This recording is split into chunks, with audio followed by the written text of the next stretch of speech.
انشاءاللہ. صلوات باوجہ بلند.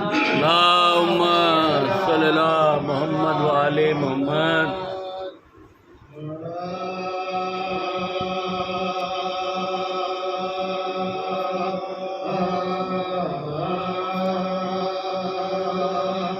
اے خدا تجھ کو ہے زیبا ہے خدائے تیرے.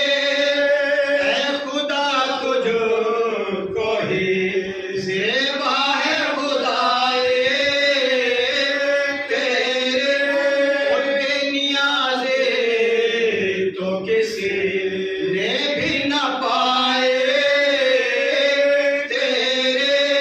بے نیازے تو کسی نے بھی نہ پائے تیرے. اور جاگنے والے کو محبوب دو عالم رکھا. جاگنے والے کو محبوب دو عالم رکھا. سونے والے سے کہا ساری خدائے تیرے. سونے والے سے کہا ساری خدائے تیرے. اے خدا تجھ کو ہی. صلوات باوجہ بلند. اللہم صلی اللہ محمد و آل محمد.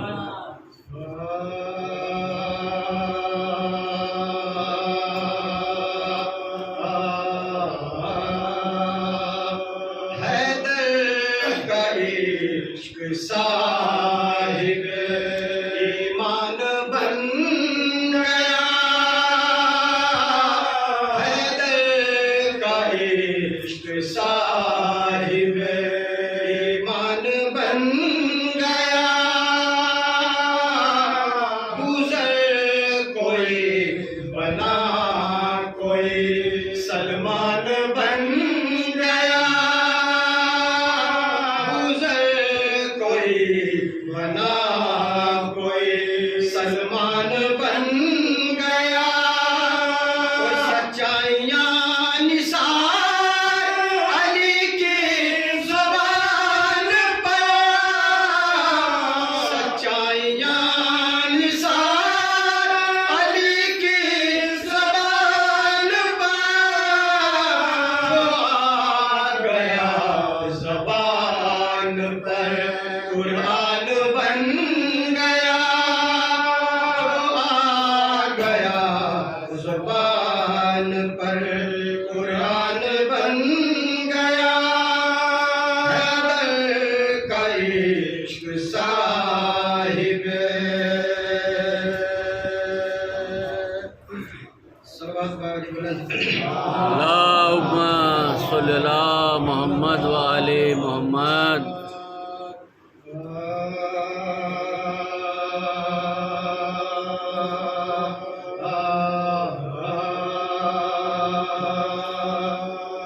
علی نے سجدہ خالق میں تیغ کھائے ہیں. علی نے سجدہ خالق میں تیغ کھائے ہیں. جہاں میں قبل قیامت قیامت آئے ہیں. جہاں میں قبل قیامت قیامت آئے ہیں. ارے ہوئے ہیں خانہ کعبہ میں جس کی پیدائش. ہوئے ہیں خانہ کعبہ میں جس کی پیدائش. خدا کے گھر میں اسی نے وفات پائے ہیں. خدا کے گھر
کارزار آپ کے بنائے ہیں علی نے سجدہ خالق میں تیغ کھائی ہے فاتحہ بسم اللہ الرحمن الرحیم صلی اللہ علیہ وسلم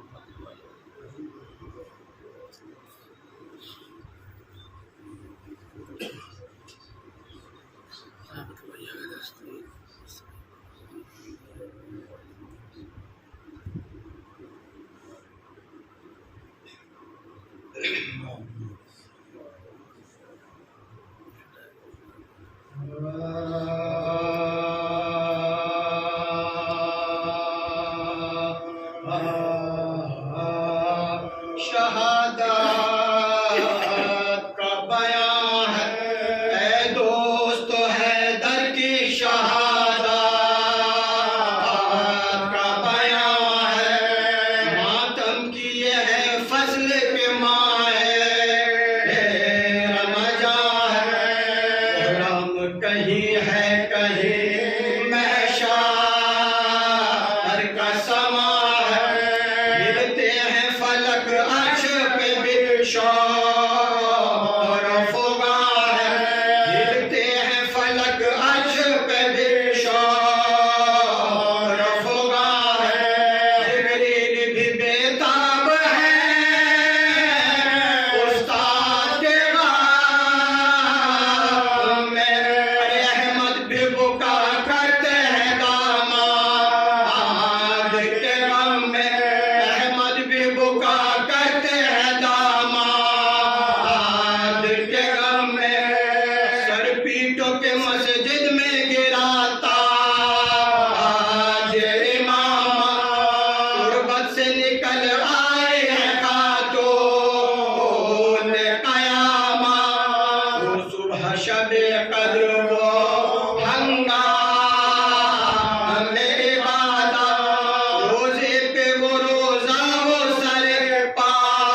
اللہ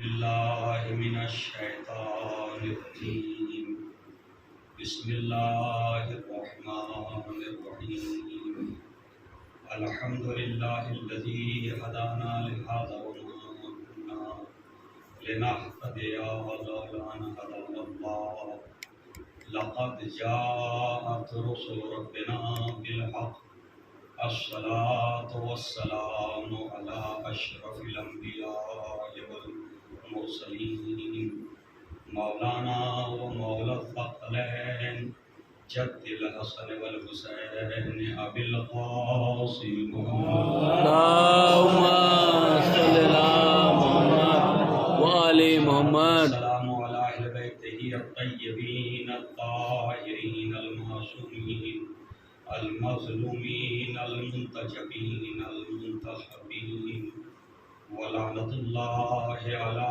أعدائهم أجمعين من ليلتنا إلى قيام يوم الدين أما بعد فقد قال الله سبحانه وتعالى في كتابه الكريم وفرقانه الحميد وقوله الحق بسم الله الرحمن الرحيم إنما وليكم الله ورسوله والذين آمنوا الذين يقيمون الصلاة ويؤتون الزكاة وهم راكعون اللهم صل على محمد وآل محمد گرامی یہ تیسری اور آخری مجلس ہے شہادت کے عنوان سے۔ اس سے پہلے کی دو مجلسوں میں اسی آئے وافی ہدایت کے ذیل میں کچھ گزارشات کچھ معروضات میں آپ حضرات کے خدمت میں عرض کر چکا ہوں۔ ارشاد رب العزت ہو رہا ہے انما ولیکم اللہ ورسولہ، کہ صرف اور صرف تمہارا حاکم، تمہارا سرپرست، تمہارا ولی اللہ ہے اور اس کا رسول ہے۔ والذین آمنوا الذین، اور وہ ہیں کہ جو ایمان لائے، وَيُقِيمُونَ الصَّلَاةَ، اور وہ نماز کو قائم کرتے ہیں، وَيُؤْتُونَ الزَّكَاةَ، اور زکوٰۃ کو ادا کرتے ہیں، وَهُمْ رَاكِعُونَ، اس حالت میں زکوٰۃ دیتے ہیں کہ وہ رکوع کر رہے ہوتے ہیں۔ لہذا یہ آیہ وافی ہدایت تین ولایتوں کا تذکرہ کر رہی ہے۔ ایک ولایت خدا، یعنی سب سے پہلے اللہ ہمارا حاکم ہے، ہمارا ولی ہے، ہمارا سرپرست ہے، اور دوسری منزل میں نبی کریم حضرت محمد اللهم صل على محمد وآل محمد۔ لہذا جو ولایت اللہ کی ہے، اللہ کے بعد روح زمین پر اگر کوئی سرپرست ہے، کوئی حاکم ہے، تو وہ اللہ کا نبی ہے، اللہ کا رسول ہے، اور وہی حکومت ہے جو اللہ کی حکومت ہے، اس فرق کے ساتھ کہ اللہ کی اپنی ذاتی حکومت ہے اور نبی کی اللہ کی عطا کردہ حکومت ہے۔ سلام پڑھیں محمد والے اللهم صل على محمد وآل محمد۔ اور تیسری منزل میں ان صاحبان ایمان کو حاکم بنایا گیا ہے نبی کے بعد۔ نبی کے بعد وہ صاحبان ایمان حاکم ہیں کہ جو نمازوں کا قیام کرتے ہیں، نمازیں قائم کرتے ہیں، زکوٰۃ ادا کرتے ہیں، اور رکوع کی حالت میں زکوٰۃ دیتے ہیں۔ تو ایک ہی شخصیت ہے، ایک ہی ذات گرامی ہے کہ جس نے رکوع کی حالت میں زکوٰۃ دی، اور یہاں محصور کر دیا گیا کلمہ انما سے۔ ذرا غور فرمائیے گا، کلمہ اللهم صل على محمد وآل محمد۔ انما سے اس مقصد کو اور اس مفہوم کو محصور کر دیا گیا۔ کلمہ انما کے ذریعے ایک دائرہ کھینچ دیا گیا کہ صرف اور صرف ولایت انہی کو حاصل ہے، اور ہمارے صرف ولایت انہی کو حاصل ہے۔ ان تین ذوات گرامی کے علاوہ کسی کو مسلمانوں پہ ولایت حاصل، یعنی ولایت مطلقہ یعنی ہر اعتبار سے، ہر زاویے سے، ہر پہلو سے، زندگی کے ہر مسئلے میں، ہر لمحے میں اگر کوئی مسلمانوں کا ولی ہے تو اللہ ہے، یا اللہ کا رسول ہے، یا پھر وہ ہے کہ جو حالت رکوع میں زکوٰۃ دیتا ہے۔ صلاۃ پڑھے محمد والے اسے کہتے ہیں ولایت مطلقہ، یعنی جس ولایت میں کوئی قید نہیں ہے، کوئی شرط نہیں ہے کہ کس جگہ ولی ہے، کس جگہ نہیں ہے۔ اب رہ گئی ولایت عامہ، تو جو مطلقہ ہے وہ تو سمجھ میں آ گئی آپ کے کہ ہر ہماری زندگی کے ہر لمحے میں وہ ہمارے حاکم ہیں، چاہے دنیاوی مراحل ہوں اور چاہے دینی مراحل ہوں۔ امام کی تعریف ہی یہ کی گئی لفظ امامت کی، ذرا غور سے سنیے گا۔ امامت کے لیے کہا گیا الامامت ہی ریاست العامہ، کہ امامت ایک ایسی ریاست ہے جو عام ہے۔ کس چیز میں عام ہے؟ فی امور الدین والدنیا، جو امور دین میں بھی ہے اور امور دنیا میں بھی ہے۔ لہذا اس غلط فہمی کا کوئی شکار نہ ہو کہ امام کا کام صرف دین میں رہنمائی کرنا ہے۔ صاحب پڑھے محمد والے دین کے ساتھ ساتھ دنیاوی امور میں بھی امام حاکم ہے۔ اگر وہ دنیاوی امور میں بھی آپ کی ہدایت کرتا، رہنمائی کرتا ہے تو ویسے ہی واجب ہے جس طرح سے دین میں واجب ہے۔ صلاۃ پڑھے محمد والے عزیزان گرامی، حضرت علی علیہ السلام کی ذات گرامی ایک ایسی ذات گرامی ہے، یقین جانیے عالم بشریت میں، عالم انسانیت میں، اولاد آدم میں صرف ایک انسان کو مستثنا کر سکتا ہوں، ایک ذات گرامی کو مستثنا کر سکتا ہوں، اور وہ ہیں ذات گرامی حضرت محمد مصطفیٰ صلی اللہ علیہ وسلم۔ بنی آدم میں، بشریت میں، انسانیت میں اگر کوئی ذات ایسی ہے کہ جس ذات کے اندر تمام تر کمالات انسانی سمٹ کر کے آ گئے تو وہ ذات صرف اور صرف حضرت علی علیہ السلام کی ذات گرامی۔ جتنے بھی کمالات تمام انسانوں کے اندر منتشر تھے، بکھرے ہوئے تھے، کوئی صفت کسی میں پائی جاتی تھی تو کوئی صفت کسی دوسرے فرد میں پائی جاتی تھی، کوئی اچھی صفت کسی اور فرد میں ہے تو تیسری صفت کسی اور فرد میں ہے، یا میں افراد عامہ کو چھوڑ دوں، جتنے بھی صفات حسنہ اور کمالات انسانی انبیاء کے اندر بکھرے ہوئے تھے، خداوند عالم نے ان انبیاء کے تمام کمالات کو سمیٹ کے علی ابن ابی طالب کی ذات گرامی میں رکھ دیا۔ صلاۃ پڑھے محمد والے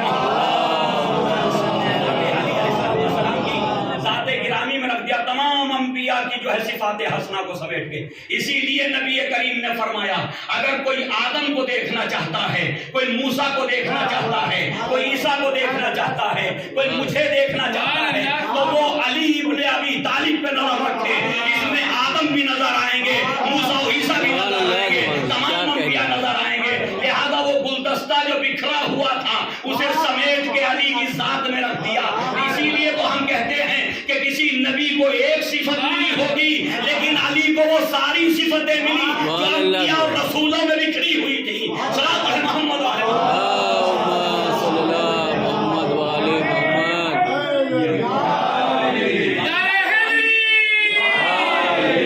تو مجموعہ صفات انبیاء اور رسول ہیں علی۔ اور فرمائیں مجموعہ صفات انبیاء اور رسول علی کی ذات گرامی ہے۔ اور اسی لیے ذرا غور کیجئے گا، اسی لیے جز قرار دیا رسالت و نبوت کے نور کا۔ جز نور رسالت ہے، جز نور نبوت ہے۔ کیا کہا حضرت نبی کریم نے؟ انا و علی من نور واحد، میں اور علی ایک ہی نور کے دو ٹکڑے ہیں۔ اس کا مطلب یہ ہے کہ جب نور ایک ہے اور حقیقت ایک ہے تو پھر دوسرے ٹکڑے میں پہلے ٹکڑے سے کوئی چیز کم نہیں ہونی چاہیے۔ اور فرمائیں وہ تمام صفات جو نبی کی ہیں وہی علی کی ہیں، اور دوسری حدیث میں بس ایک چیز کا استثناء کیا، ایک چیز سے انکار کیا نبی نے، باقی تمام صفات کو کہا کہ میری تمام صفات علی کی ذات میں موجود ہیں سوائے ایک چیز کے۔ اس کو مسلم نے بھی لکھا ہے اور امام بخاری نے بھی لکھا ہے، اور ان دونوں کتابوں کتابوں کا حوالہ اس لیے دیتا ہوں کہ اگر کوئی اہل سنت سنے تو کسی بات کو مانے نہ مانے، صحیح کتابوں کو تو مانے۔ صلاۃ علی محمد والے حدیث موجود ہے کہ نبی کریم نے فرمایا یا علی انت منی بمنزلت ہارون من موسیٰ، علی تمہاری مجھ سے وہی نسبت ہے جو ہارون کی موسیٰ سے تھی، الا انہ لا نبی بعدی، مگر یہ کہ میرے بعد کوئی نبی نہیں ہوگا۔ اور فرمایا میرے بعد کوئی نبی نہیں ہے، نسبت وہی ہے جو ہارون اور موسیٰ کے درمیان ہے، لیکن میرے بعد کوئی نبی نہیں ہے۔ کیا مطلب؟ ہارون موسیٰ کے بعد نبی ہوئے، ان کو نبوت ملی، لیکن علی تمہیں نبوت، جو کہ نبوت مجھ پہ ختم ہو رہی ہے۔ تو عزیزان گرامی، شیعوں نے تو وہی عقیدہ بیان کیا جو نبی کریم نے مسلم کی حدیث میں، بخاری کی حدیث میں بیان فرمایا۔ ہم نے کبھی حضرت علی کو نبی نہیں مانا، لیکن نبی کے علاوہ ہر وہ کمال تسلیم کیا جو ذات رسول میں تھا۔ محمد والے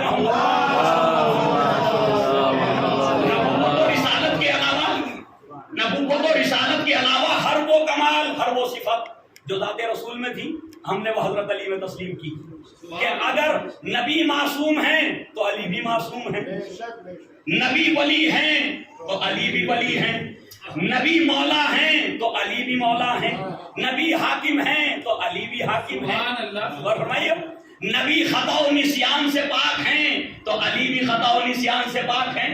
یہ ایک الگ بحث ہے کہ کوئی نتیجے میں معصوم مانتا ہے، کوئی عقیدے میں معصوم مانتا ہے۔ صلاۃ علی محمد والے دیکھیے، اس بات کی ذرا وضاحت کر دوں، میں ذرا وضاحت کر دوں اپنے ان جملوں کی۔ کوئی عقیدے میں معصوم مانتا ہے علی کو، کوئی نتیجے میں معصوم مانتا ہے علی کو۔ اور فرمائیے ذرا، عقیدے میں تو ہم معصوم مانتے ہیں کہ اللہ نے عصمت عطا کی ہے، اللہ نے سہو و نسیان کی کوئی قوت نہیں رکھی، کوئی شائبہ نہیں رکھا، یہ معصوم ہے اللہ کی طرف سے۔ اور نبی نے فرما دیا ہے کہ یہ میری طرف ہے، معصوم ہیں۔ کیوں؟ کیا کہا نبی کریم نے کہ انی تارک فیکم مستقلین کتاب اللہ و عطرتی، یعنی قرآن کے برابر قرار دیا اہل بیت کو، اور فرمایا قرآن کے برابر قرار دیا اہل بیت کو۔ اس کا مطلب جیسے قرآن معصوم ویسے اہل بیت معصوم، اور اہل بیت کی سب سے عظیم فرد ہیں حضرت علی علیہ السلام والسلام۔ تو عزیزان گرامی، ہم نے تو عصمت کو تسلیم کیا عقیدے کے طور پر۔ شیعوں کا عقیدہ ہے کہ اہل بیت معصوم ہیں، حضرت علی معصوم ہیں، لیکن ہم اہل سنت سے پوچھتے ہیں حضور آپ معصوم مانتے یا نہیں مانتے؟ تو کہتے ہیں نہیں ہم معصوم نہیں مانتے۔ تو عقیدے میں نہیں مانتے یا نتیجے میں بھی نہیں مانتے؟ جی تو فرمائیے، عقیدے میں آپ معصوم نہیں مانتے تو وہ تو سمجھ میں آتا کہ آپ عصمت کا عقیدہ ائمہ اہل بیت کے لیے نہیں رکھتے، اور ائمہ اہل بیت ہی کے لیے کیا رکھیں گے جب نبی کے لیے نہیں رکھتے؟ جی بھائی، جن کے یہاں نبی ہی معصوم نہ ہو تو وسیع کیسے معصوم ہوگا؟ ہمارے یہاں نبی بھی معصوم ہے تو وسیع بھی معصوم ہے۔ صلوات علی محمد والے محمد۔ لیکن جب ایک بحث آتی ہے کہ کس صحابی نے کہاں غلطی کی، ذرا غور فرمائیے گا۔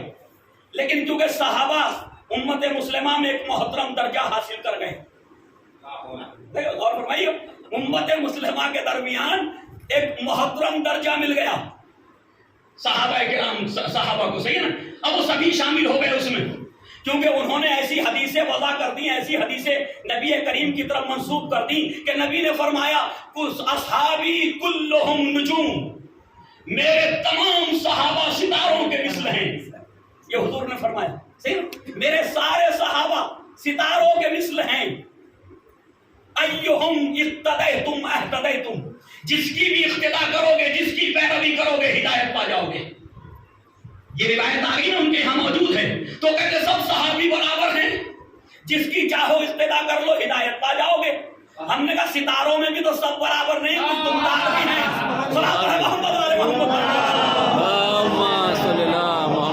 ستارے بھی تو سب برابر نہیں ہیں، صحیح نا؟ ان میں کچھ دمدار بھی ہیں، صحیح ہے۔ کچھ ایسے ستارے بھی ہیں کہ جو جلدی غروب کر جاتے ہیں، کچھ ایسے جن کا نور زیادہ ہے، کچھ ایسے جن کا نور کم ہے. صحیح ہے، تو وہاں بھی تو اختلاف ہے. اس کا مطلب یہ نبی نے نہیں فرمایا ہوگا، کیونکہ نبی تو جانتے تھے ستاروں میں بھی فرق ہے، ستاروں میں بھی فرق ہے. لہذا یہ تو بنائی بھی حدیثیں بہرحال چلی امت میں، جیسا بھی ہے وہ محترم بنا دیے گئے. صلی اللہ علیہ محمد والے محمد. لیکن جب علماء نے ان کے احترام کے ساتھ، علماء اہل سنت نے جب ایک بحث شروع کی کس صحابی سے کون سی غلطی ہو گئی، کس صحابی سے کون سی خطا ہو گئی، تو اب کہنے لگے فلاں صاحب نے فدق کے مسئلے میں خطا اجتہادی کر دی. اور فرمائیے گا فلاں صاحب نے زہرا کا دروازہ کھولنے کے سلسلے میں، دروازے پہ آگ اور لکڑیاں جمع کرنے کے سلسلے میں ان سے خطا اجتہادی ہو گئی. فلاں صاحب علی کے مقابلے میں آئے، اور فرمائیے گا علی کے مقابلے میں آئے، صفین میں خطا اجتہادی ہو گئی. کوئی جمل میں مقابلے میں آ گئی، خطا اجتہادی ہو گئی. کوئی نہروان میں مقابلے میں آ گئے، خطا اجتہادی ہو گئی. اس کا مطلب یہ ہے کہ تم تسلیم تو کر رہے ہو، خطا تو خطا ہے، چاہے مجتہد سے ہو یا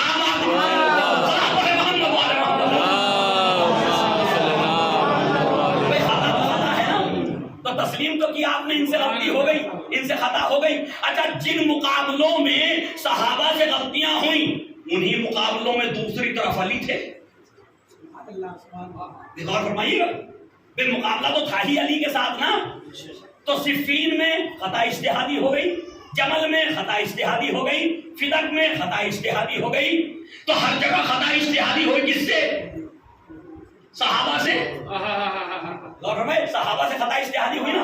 تو علی بھی تو وہیں تھے ہر جگہ، فدق میں بھی مقابلے میں تھے، صفین میں بھی مقابلے میں تھے، جمل میں بھی مقابلے میں تھے، نہروان میں بھی مقابلے میں تھے. تو خطا علی کی طرف کبھی کیوں نہیں گئی، ہمیشہ انہی کی طرف کیوں آئی؟ اس لیے کہ قرآن نے پہلے ضمانت لے لی تھی، انما یرید اللہ لیذھب عنکم الرجس.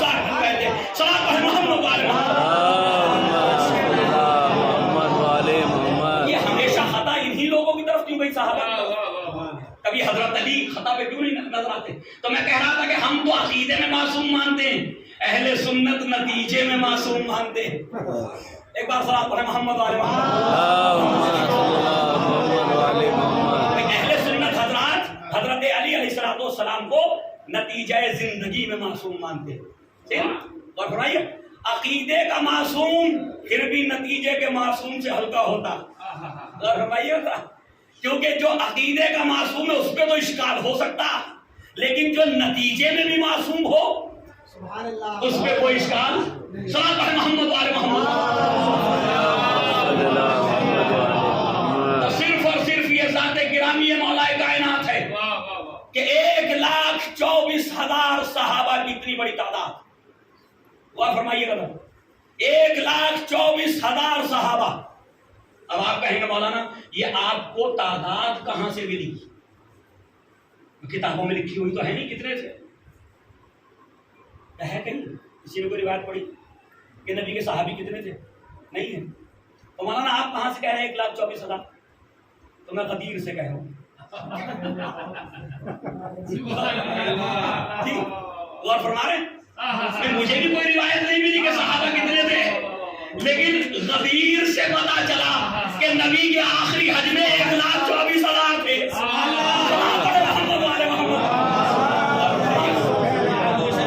یہ بھی غدیر نے بتایا کہ 1,24,000 تھے. کم سے کم تعداد صحابہ کی 1,24,000 تھی. خدا کی قسم اگر ولایت علی کا اعلان نہ ہوتا تو صحابہ کی تعداد کا بھی پتہ نہ چلتا. صحابہ محمد والے محمد. اگر ولایت مولا کائنات کا اعلان نہ ہوتا تو کسی کو پتہ بھی نہیں چلتا نبی کے صحابہ کتنے تھے. یہ بھی کرم ہے حضرت علی کے ذکر کا کہ ذکر تو ہونا تھا غدیر میں علی کا، روایتوں نے ذکر کر دیا صدقے میں علی کے صحابہ کا. صلاۃ محمد والے محمد. علی گرامی 1,24,000 صحابہ کم سے کم جو آخری حج میں موجود تھے، اور جو حج میں موجود ہو وہ تو صحابی ہے کم سے کم. اور فرمائے وہ تو صحابی ہے نا. نبی کے ساتھ حج کیا، اعمال بجا کیا، احرام باندھا، صحیح نا، عبادتیں کی، سب کچھ کیا. کوئی ایک مرتبہ نہیں دیکھا 10-20 دن ساتھ رہا، پورے موسم حج میں ساتھ رہا. تو 1,24,000 صحابہ، 1,24,000 میں بڑے بڑے بزرگ صحابہ موجود ہیں، ہمیں کسی سے کوئی وہ نہیں ہے. امت قصیدے پڑھ رہی ہے، صحیح ہے نا، فلاں صاحب کے کمالات، فلاں صاحب کے کمالات، صحیح ہے، اچھی بات ہے.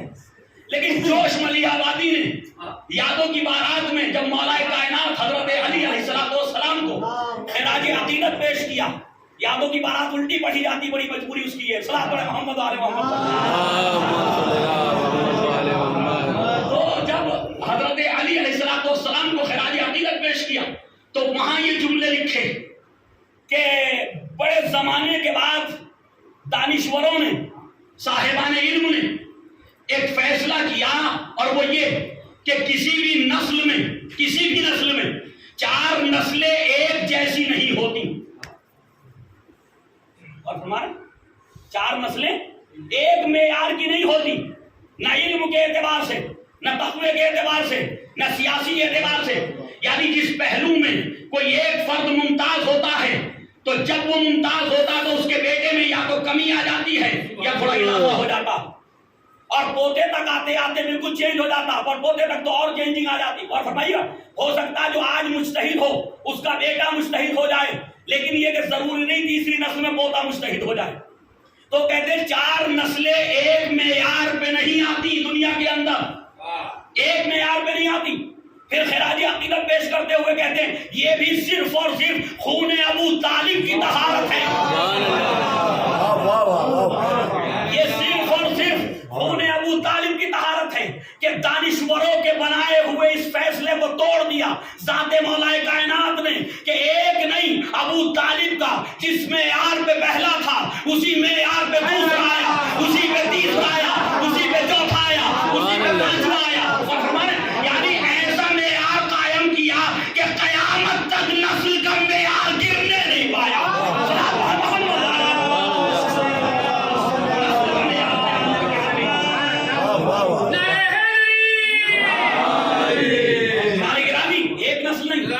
اور میں پورے چیلنج کے ساتھ کہہ رہا ہوں امت مسلمہ سے، میں عام لوگوں کی گفتگو نہیں کر رہا، میں قاریان قرآن کو چیلنج کر رہا ہوں، حافظان قرآن کو چیلنج کر رہا ہوں، حافظان تاریخ کو چیلنج کر رہا ہوں. وہ مجھے بتائیں 1,24,000 صحابیوں میں کسی صحابی کی 4 پشتوں کے نام جانتے کیا؟ میں چیلنج کر رہا ہوں، کسی بھی صحابی کی، کسی بھی، صحیح ہے نا، میں کسی کو مستثنا نہیں کر رہا، کسی کی 4 پشتوں کے نام کوئی مسلمان جانتا ہے؟ جانتا ہو تو مجھے بتا دے کہ جی میں جانتا ہوں ابو بکر کے بیٹے یہ تھے، اور ان کے پوتے یہ تھے، اور ان کے پڑپوتے یہ تھے. بیٹے تک تو آ جائے گا، پڑپوتا نہیں آئے گا. جی خلیفہ دوم کے تیسرے بیٹے کا نام بتا دے گا، چوتھے کا نہیں پتا ہوگا. سوگن کے دوسرے بیٹے کا نام بتا دے گا، تیسرے اور چوتھے کا نہیں پتا ہوگا. یہی ہے نا. لیکن خدا کی قسم یہ کمال علی ابن ابی طالب تھا. جیسے یہ امت علی کو جانتی ہے ویسے ہی حسن کو جانتی ہے، ویسے ہی حسین کو جانتی ہے، اور ویسے ہی آنے والے مہدی کو جانتی ہے.